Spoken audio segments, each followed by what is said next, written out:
저희 교회 장점이 있습니다. 이런 말씀드리면 좀 뭐한데 내일 3시 예배를 드리다가 두 분이 오시니까 교회가 꽉 찬 느낌입니다.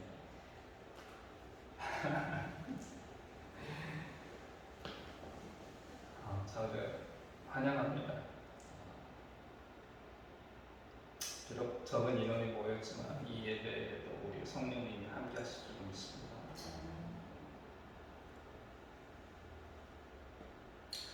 우리가 살면서 일상 속에서 이렇게 반복적으로 행동하는 행동이 있습니다.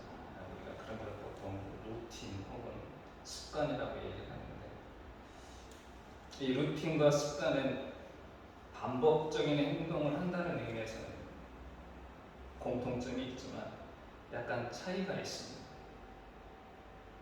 의식적으로 하느냐, 무의식적으로 하느냐. 예를 들자면 제가 어렸을 때 봤던 만화 영화 중에 초등학교 때인가요? 슬기돌이 비키라는 만화 영화가 있었습니다. 혹시 기억하시나요? 모르시는구나. 저희 집만 TV가 있었나요? 네, 저희 집 프로 좋아해요. 이 비키라는 소년이 바이킹 소년인데 굉장히 지혜로웠습니다. 그래서 어려운 일이 닥치면 이 꼬마의 지혜로 사건을 해결하는 그런 내용의 영화였는데, 이 꼬마가 뭔가 생각에 골머리 깊이 빠질 때에는 꼭 손을 코밑에 대고 이렇게 했었어요. 근데 자기가 무의식적으로 하는 그런 습관이에요. 이런 것들을 우리는 보통 습관이라고 합니다. 근데 루틴이라고 하는 것은, 저를 예로 들자면 저는 아침에 일어나면 물을 마십니다. 물론 아침에 일어나서 갈증이 생겨서 물을 마시는 건 누구나 할 수 있는 일이지만 저는 꼭 따뜻한 물에 소금을 좀 타서 마십니다. 의식적으로 하지 않으면 실천하기가 힘든 거죠. 물론 저희 아내가 그렇게 꼭 하라고 해서. 이걸 보통 루틴이라고 합니다. 차이가 있죠. 의식적이냐 무의식적이냐. 그래서 루틴이라고 하는 것은 내가 만들어가는 행동입니다. 즉 나의 건강을 위해서든지 혹은 나의 능력을 좀 더 발휘하기 위해서든지 그런 의미로 루틴을 만들어가는 거죠. 사람들 중에 이러한 루틴을 잘 활용하는 사람들이 있습니다. 누구냐면 운동선수. 운동선수들 중에서는 게임에 임하기 전에 자기 마음을 좀 안정시키기 위해서 게임 시작 전에 음악을 듣는다거나 혹은 운동장을 몇 바퀴 뛴다거나 그러한 루틴을 활용해서 자기의 운동 능력을 최대한 발휘하려고 루틴을 활용합니다. 축구를 모르시는 분들도 손흥민 선수 아시죠? 손흥민 선수가 굉장히 축구 잉글랜드에서 굉장히 이름을 날리고 있는데, 그 손흥민 선수가 굉장히 이름을 날리는 이유 중에 하나는 왼발을 잘 쓴다는 거죠. 이 선수는 오른발이 주 발인데도 불구하고 왼발을 오른발처럼 씁니다. 근데 처음부터 그랬던 건 아니에요. 손흥민 선수는 자기의 왼발의 능력을 키우기 위해서 신발을 신을 때도 왼발 먼저, 운동장에 들어갈 때도 왼발 먼저, 문 밖을 나설 때도 왼발 먼저, 걸음을 처음 시작할 때도 왼발 먼저, 계속 그렇게 루틴을 제가 만들어가는 거예요.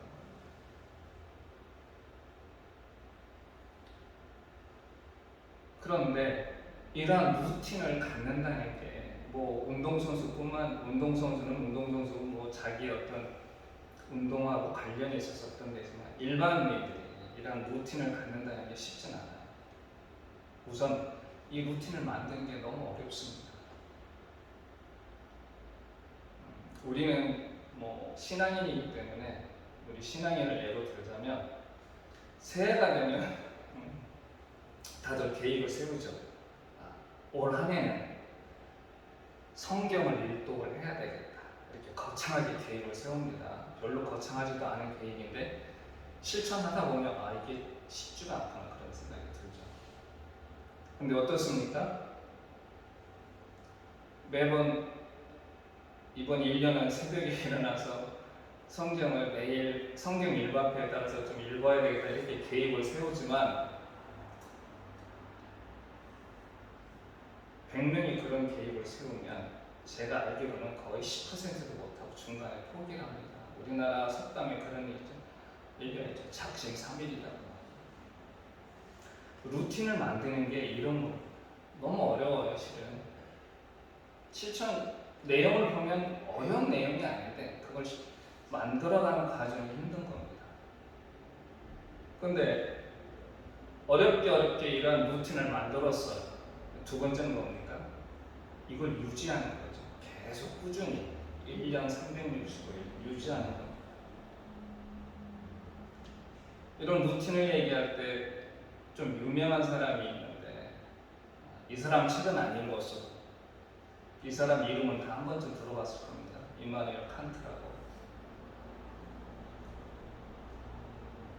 만약 칸트가 나타나지 않았다면 누군가는 칸트를 창조해야 했을 것이다 이렇게 말할 정도로 굉장히 유명한 철학자인데 이 칸트의 루틴이 있었습니다. 어떤 거냐면 매일 오후 3시 30분인가 50분에 매일 산책을 했어요. 1년 365일 비가 오나 눈이 오나. 그래서 그 동네에 있는 사람들이 칸트의 산책하는 걸 보고 시계를 맞춘다고 할 정도로 그는 그게 생활의 루틴이었습니다. 저도 2002년부터 아침에 일어나면 축구를 합니다. 조기 축구인데 자기들만 신나서 하는 축구가 조기 축구예요. 관중도 없는데 서로 신나가지고 소리 질러가면서 하는 게 조기 축구인데 제가 2002년도부터 하기 시작을 했습니다. 저는 칸트 얘기를 보면서 이 사람이 정말 대단한 사람이구나. 그 사람의 철학이 훌륭해서 그런 게 아니라 어떻게 1년 365일 매번 같은 시간에 산책을 했을까? 제가 아침에 일어나서 운동을 해보니까 알겠더라고요. 처음엔 너무 힘들었습니다. 다리에 알배기고 일주일간 나가는 일주일 뭡니까? 하루 나가는데 그 다음날 도저히 못 나갈 것 같아요. 너무 힘들어요. 아침에 일어나면 그런 생각이 듭니다. 내가 이거 한다고 뭐 나한테 득이 되나? 좀 더 눕고 싶고 좀 더 자고 싶더라고요. 근데 그걸 어떻게 이어서 하다 보니까 지금까지 왔습니다. 물론 중간중간에 빠지는 날도 있죠. 그러니까 루틴이라고 하는 것이 만드는 것도 힘들지만 그걸 유지하는 게 계속 꾸준히 하는 게 그만큼 힘들다는 거죠. 하지만 이러한 루틴을 가지고 있음으로써 이 장점이 있어요. 어떤 거냐? 첫째, 자신감이 생깁니다. 아까 제가 좀 전에 말씀드렸다시피 루틴이라고 하는 것은 내가 만드는 거지 않습니까? 의식적으로. 이게 결국엔 자신과의 싸움인 거예요. 근데 자신과의 싸움이 얼마나 힘이 듭니까? 솔직하게. 다들 경험이 있으셔서 알겠지만 내가 이렇게 해야 되겠다 결심하지만 그거 결심은 어떤 주위에 그렇게 하지 못하도록 상황도 발생하고 사건도 일어나지만 결국에는 자기가 그 약속을 못 지키는 겁니다. 이 자신과의 싸움이 얼마나 힘드냐면 잠언의 16장 25장에 이런 말이 있어요. 자신의 마음을 다스릴 수 있는 자는 성을 빼앗는 것보다 낫다 이렇게 되어 있고 25장에 보면 자기의 마음을 제어하지 못하는 자는 성읍이 무너지는 것과 같다 이렇게 얘기를 합니다. 불가에서도 그런 얘기가 있죠. 10만 대병을 이기는 것보다 자기 자신과의 싸움에서 이기는 것이 더 어렵다 이렇게 얘기합니다. 그만큼 우리 인생에 살면서 가장 승리하느냐 패배하느냐 그런 갈림길은 어디에 있습니까? 내 자신과의 싸움에서 이기느냐 못 이기느냐인 거죠. 루틴을 만든다는 게 비록 작은 거지만은 그 루틴을 만들고 지속한다는 게 바로 인생에서 승리할 수 있는 어떤 밑바탕이 깔린다는 그런 얘기가 되는 겁니다. 이러한 루틴을 가짐으로써 이렇게 자신감도 생기지만 또 안정감도 생기는 거죠. 어떤 경우냐? 어떤 변화가 있을 때, 내가 살아가면서 예기치 못한 어떤 상황이 닥쳤을 때 긴장하지 않고 안정감 있게 그걸 해결할 수 있다는 겁니다. 전 이미 학교도 다 졸업하고 이제 교단에 서서 목사로서 활동하고 있지만, 학교 다닐 때를 생각을 해보면 벼락치기 하는 학생과 매일 꾸준히 시간의 계획을 세워서 공부하는 학생하고는 확실히 차이가 있습니다. 어떤 경우냐? 가령 예를 들어 수학 시험을 봅니다. 매일 꾸준히 1시간이면 1시간, 2시간이면 2시간 꾸준히 공부하는 학생은 비록 공부할 때 자기가 못 풀어본 문제일지라도 결코 당황하지 않습니다. 왜냐하면 거기에 나와 있는 문제는 내가 비록 풀어보진 않았지만 개념과 의미를 알기 때문에 당황하지 않고 문제를 풀 수가 있는 거죠. 하지만 벼락치기 한 학생은 어떻습니까? 시험에 만났던 문제를 콕 집어서 쪽집게식으로 공부하다 보니까 전혀 예상치 못하다 자기가 접해보지 못한 문제가 나오면 손도 댈 수가 없죠. 이렇듯 루틴을 가지고 있으면 자신감뿐만 아니라 어떤 예측할 수 없는 그런 상황에 닥쳤을 때 그걸 당황하지 않고 능동적으로 대처할 수가 있는 거죠. 이렇듯 생활 속에서 어떤 루틴을 만든다는 것은 나를 좀 더 건강하게 하고 나의 능력을 좀 더 발휘할 수 있는 그런 바탕을 만들고자 이제 루틴을 만드는 건데, 신앙생활에서도 마찬가지입니다. 신앙의 루틴이 필요해요. 왜 필요하겠습니까? 우리가 살다 보면 원치 않는 그런 사건들이 발생하는 경우가 있어요. 사랑하는 형제가 정말 신앙생활도 열심히 하고 누구보다 봉사도 열심히 해요. 불의의 사고를 하면서 불구가 되거나 혹은 죽는다.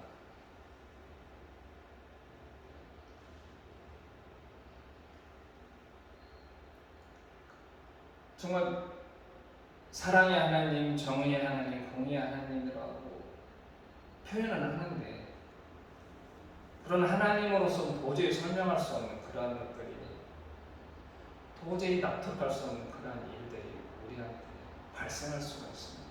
그럴 때마다 어떻게 되나요? 우리의 믿음이 막 흔들리고 요동치죠. 또 4.19 참사, 이태원 참사 같은 그런 국가적인 재난이 발생했을 때 정말 하나님이 계신가?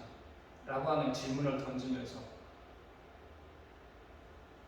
우리의 믿음이 한없이 흔들립니다. 이럴 때, 이럴 경우를 대비해서 평상시 우리의 믿음을 공고히 할 필요가 있는 겁니다. 그러기 위해서 우리가 신앙의 루틴을 만드는 거죠. 저는 신앙인으로서 루틴을 가져야 할 루틴을 한 3가지로 뽑았습니다. 다 아시는 거지만 첫째는 뭐냐? 성서 읽기입니다. 성서라고 하는 것은 우리 신앙의 바탕이 되는 거죠. 잘 알고 계시겠지만 종교개혁이 일어났을 때 이 종교개혁을 상징하는 3가지 구호가 있었어요. 뭐냐면 오직 믿음으로 솔라 피데, 오직 말씀으로 솔라 스크립트라, 솔라 그라티아 오직 은혜로. 여기서 솔라 스크립트라 오직 말씀으로라고 하는 이 말씀이 뭐냐? 바로 이게 성성입니다.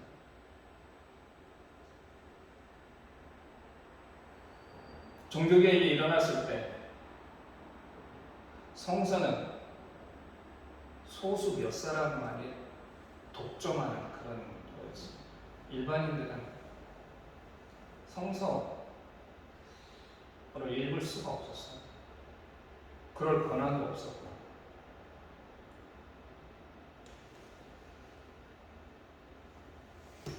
그러다 보니 성서에 없는 내용을 전해도 그대로 고지고대로 믿고 따랐던 거죠.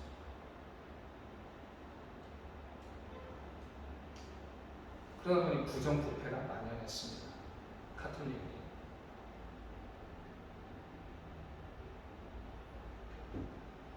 이걸 끄집어내고 얘기했던 게 누구였습니까? 루터죠.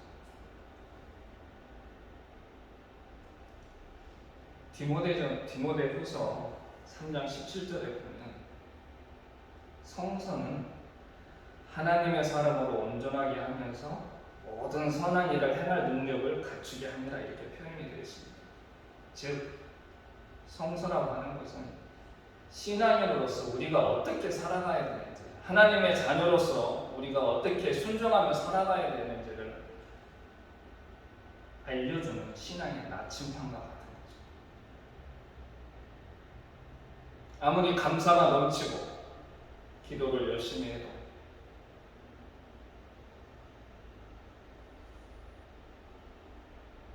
이 신앙의 나침판이 없으면 그릇된 길로 빠질 수밖에 없습니다.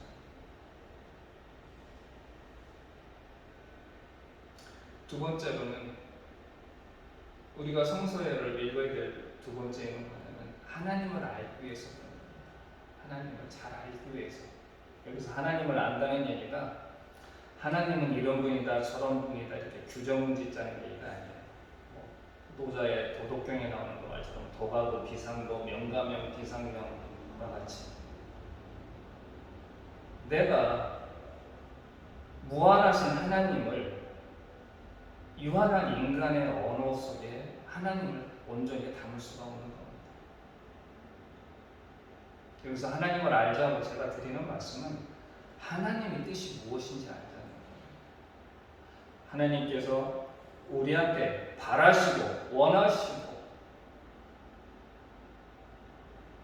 가르치고자 하는 뜻이 무엇인지를 성서를 읽음으로써 그 뜻을 알자는 거죠. 근데 요즘 어떻습니까?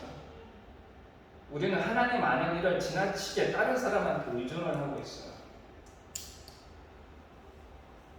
신학자나 목사한테 의존한다는 그런 말이죠.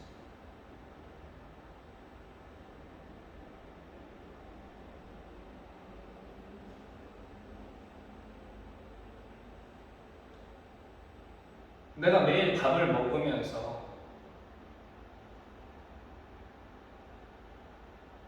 그냥 남이 해놓은 밥, 남이 만들어 놓은 반찬에 숟가락만 들어가지고 먹다 보면 내 미각은 발달할 수 있을지 모르겠지만 내가 밥을 짓는다거나 반찬을 만들 수 있는 실력은 늘어나지가 않습니다.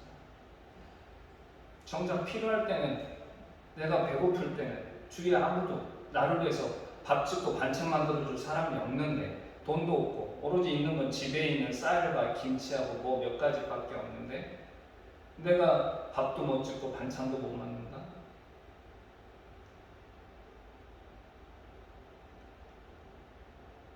이와 마찬가지로 내가 하나님을 믿는다고 하면서 하나님의 뜻이 무엇인지도 모르고 오로지 신학자의 글과 목사의 설교를 통해서만 내가 하나님을 알게 된다? 아무 의미가 없는 겁니다. 그거는 그냥 간접 경험인 거예요. 그냥 목사가 성경 읽으면서 성서 연구하면서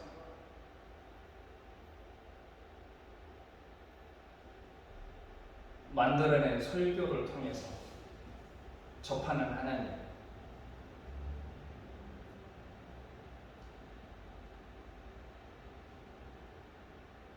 주일에 딱 한 번 교회 가서 예배 드릴 때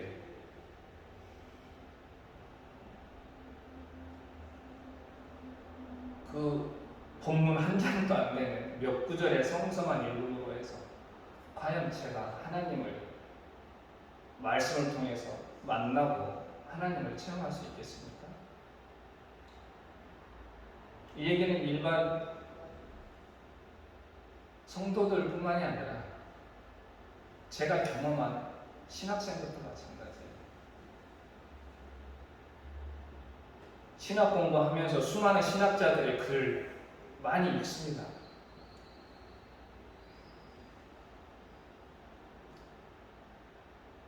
근데 그들은 그냥 신학자의 글만 읽었을 뿐이지 정작 그 신학자의 글이 나오는 바탕이 되는 성서는 신학교 4년, 신대원 3년 다니면서 66분 제대로 한 번 읽어보지 못하고 졸업하는 사람들이 태반이더라고요.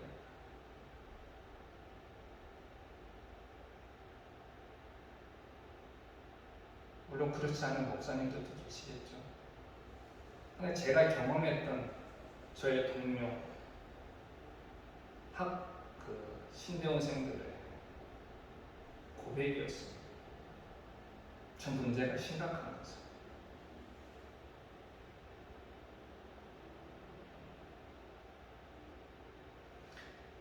그런 사람을 통해서 만나는 하나님이, 그런 사람이 전해주는 하나님이 과연 성서에서 나오는 하나님의 뜻을 얼마만큼 제대로 전하겠느냐 한번 고민을 해봐야 됩니다. 두 번째로는 기도하는 겁니다. 기도. 예수님이 오늘도 저희 본문을 읽어봤지만 예수님께서 짧지 않은 복음서마다 약간씩 다르지만 3년이라고 하죠. 이 3년이라는 짧지 않은 시간에 하신 일이 무엇냐면 세 단어로 하자면 전도, 치유, 교육입니다. 이게 늘 반복되는 예수님의 공생의 기간에 반복되는 일상이었습니다. 근데 간혹 그 예수님의 그런 전도하시고 가르치시고 치료하시는 그 일상 속에서 드러나는 대목들이 있어요. 오늘도 35절에 나와 있지만 뭐 하신다? 기도하신다. 복음서에 보면 예수님의 능력이 가장 뛰어났지만 또 기도도 가장 많이 하시는 분이 바로 예수님이셨습니다. 그 복음서에 제자들 중에 누가 기도했다는 사람이 하나도 없었어요. 오히려 같이 기도하러 가자 그러면 쿨쿨 잠잤지. 자기 스승이 지금 잡혀 죽어가게 생겼는데도 불구하고 피곤해서 잠만 자는 사람들이 제자였어요. 그런데 복음서에 보면은 오로지 예수님만 기도하신 분으로 나옵니다.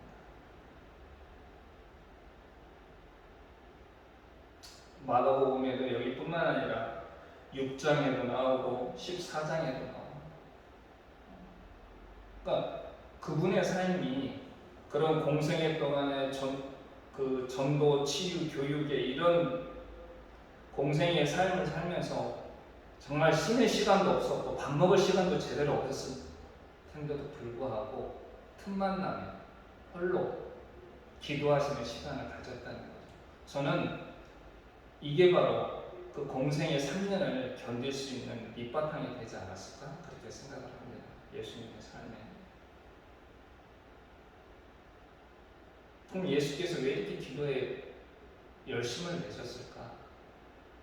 우리가 보통 기도가 무엇이냐라고 정의를 내릴 때 가장 흔하게 하는 말이 하나님과의 대화라고 이렇게 얘기를 합니다. 대화가 뭡니까? 소통인 거죠. 근데 하나님과의 대화는 저와 여러분과의 이렇게 1대1로 만나서 하는 대화와는 좀 다릅니다. 성격이. 그렇죠? 여러분 기도하실 때 하나님 이렇게 해주시겠습니까? 하면 뭐 하나님이 그래 알았어 해줄게 이렇게 응답이 오는 거야? 아니죠. 그런 식의 대화가 아닙니다. 제가 간구를 하면, 그러니까 하나님과의 대화는 제가 기도를 통해서 간구를 하면 저희 삶 속에서 하나님의 뜻으로 이루어지는 것, 이게 바로 응답이죠. 하나님과의 대화는 바로 이런 겁니다. 우리가 간구를 하면 하나님이 적당한 시기, 적당한 때에 그걸 이루어주시게 하는 응답, 바로 이런 식으로 소통이 이루어지는 거죠.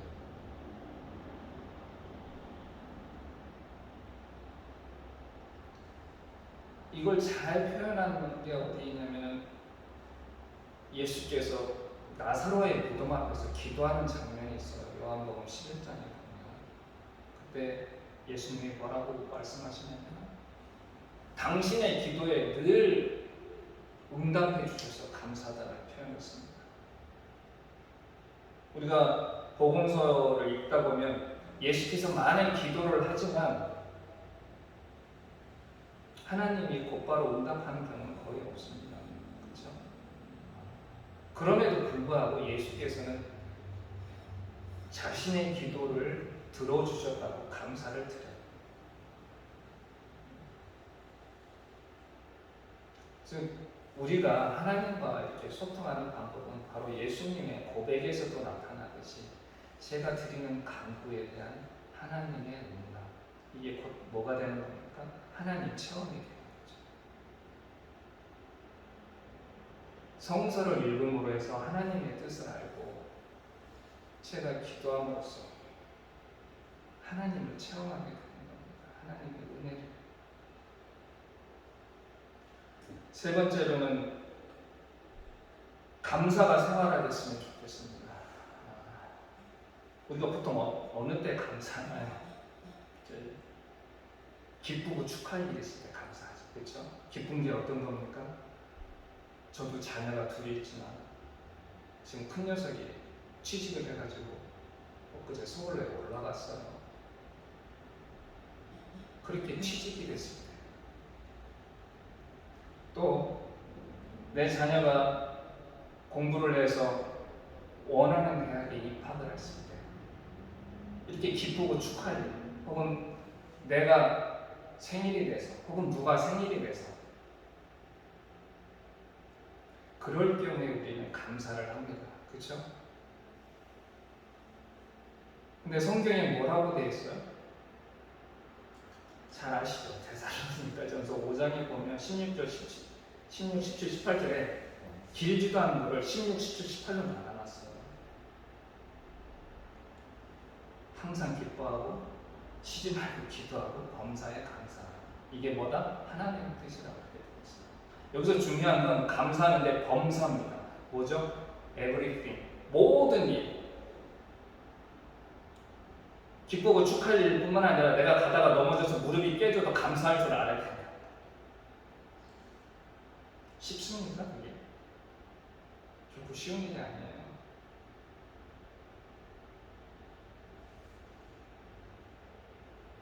저희 아버지께서 저처럼 목회를 하시다가 68에 돌아가셨어요. 간암을 손도 못 쓰고 돌아가셨어요.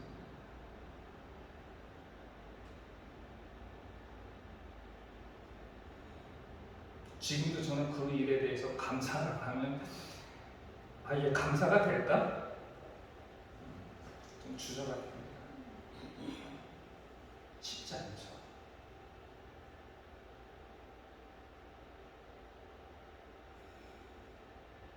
누군가 아무 잘못도 안 했는데 내 오른뺨을 때렸다. 감사가 되겠습니까? 그날 집에 가서 안망불락하고 저걸 어떻게 복수를 할까 이 생각이 드는 거죠. 그런데 하나님, 바울 사도는 범사에 감사하는 게 하나님의 뜻이라고 했어요. 이 얘기는 감사도 실은 우리가 스스로 만드는 겁니다. 감사의 제목. 꼭 특별한 일, 아까 말씀드린 것처럼 또 기쁘고 축할 일이 있어서 감사하는 게 아니라 내가 이 삶 속에서 그동안 보이지 않았던 것들을 봐야만 그걸 통해서 내가 감사할 수 있는 재능이 생기는 거죠. 하나님께서는 그런 걸 원하십니다. 일상에서 너희들이 사는 일상이 곧 기적이요 감사할 일이다. 이걸 원하시는 거라고 저는 생각을 합니다. 성경 읽고 감사하고 기도하는 것. 저는 우리가 하나님의 자녀로서 우리의 신앙을 좀 더 흔들림 없이 앞으로 나아갈 수 있도록 만드는 루틴이라고 생각합니다.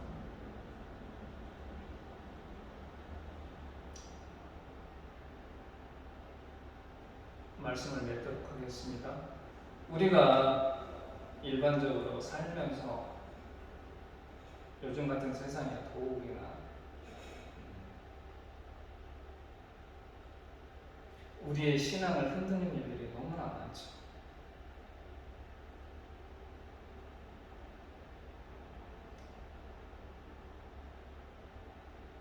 아까 말씀드렸던 이태원 참사 같은 경우, 또 세월호 참사 같은 경우가 벌어질 때,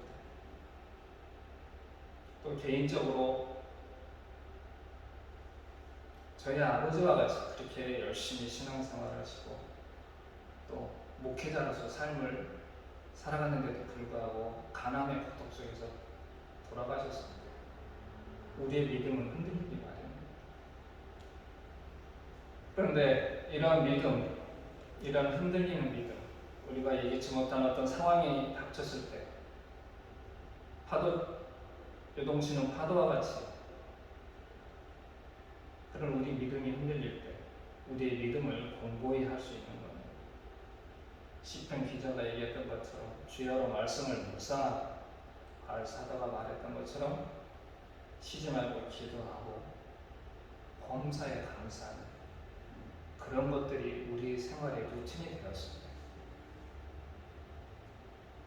우리가 신앙생활 속에서